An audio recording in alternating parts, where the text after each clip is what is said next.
এটি হচ্ছে গণ লুটপাট। এর সুফল জনগণ পায় না। যে আগামী বাজেট কেমন হওয়া উচিত সেই ব্যাপারে জনগণের অভিপ্রায়কে অনুধাবন করে জনগণের সামনে আমাদের চিন্তাগুলো পেশ করা উচিত। এটি বাজেট নয়, এটা বাজেটের পূর্ব ধারণা। এখান থেকে যদি সরকার ভালো কিছু পিক আপ করেন জনগণ উপকৃত হবে। এটা কোনো দলের বিষয় নয়। আমরা এই বাজেট কোনো দলের জন্য দিচ্ছি না। এই বাজেট 18 বা 20 কোটি মানুষের জন্য হতে পারে। আমরা যে প্রস্তাবনাটা জনগণের সামনে পেশ করব এটা শর্ত আছে। এই বাজেট বাস্তবায়নের জন্য সততা, স্বচ্ছতা লাগবে, জবাবদিহিতা লাগবে। সততা, স্বচ্ছতা, জবাবদিহিতা যদি নিশ্চিত করা যায়, আমরা মনে করি যে বাজেট প্রস্তাবনা আমরা করব সেটা অবশ্যই অর্জনযোগ্য, এটা অর্জন করা সম্ভব।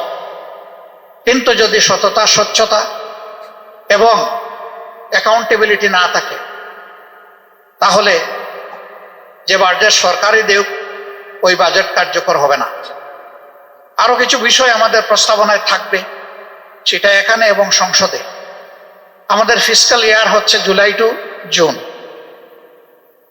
জুন মাস বর্ষা, খরা, দুর্যোগ, সাইক্লোন এগুলাতে সাধারণত আমাদের দেশ আক্রান্ত হয়।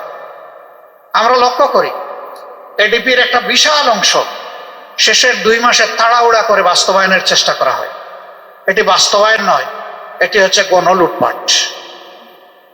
এর সুফল জনগণ পায় না। কিছু অসৎ সুবিধাভোগীদের পকেটের সুফল চলে যায়। আমরা সংসদে প্রস্তাব দেব যে আমাদের ফিসকাল ইয়ারটি ক্যালেন্ডার ইয়ারের সাথে মিলিয়ে করা হোক। তাহলে বর্ষার পানিতে আমাদের টাকাগুলা ধুয়ে মুছে সাফ হয়ে যাবে না।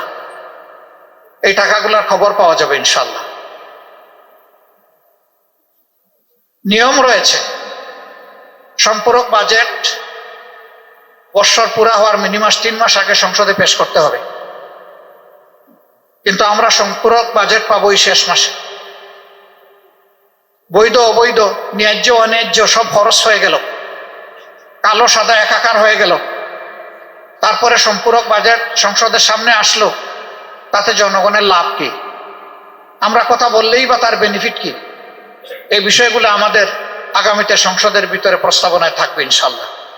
আরো অনেকগুলো মৌলিক বিষয়।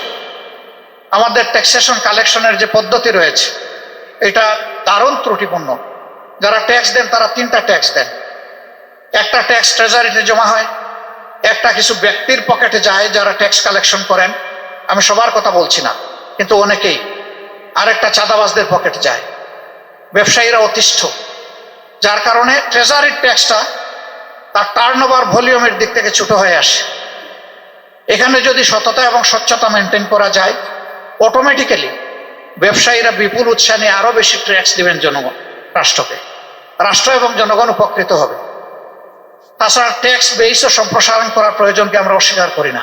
এই সবগুলোই আমাদের কনসিডারেশনে ইনশাল্লাহ থাকবে।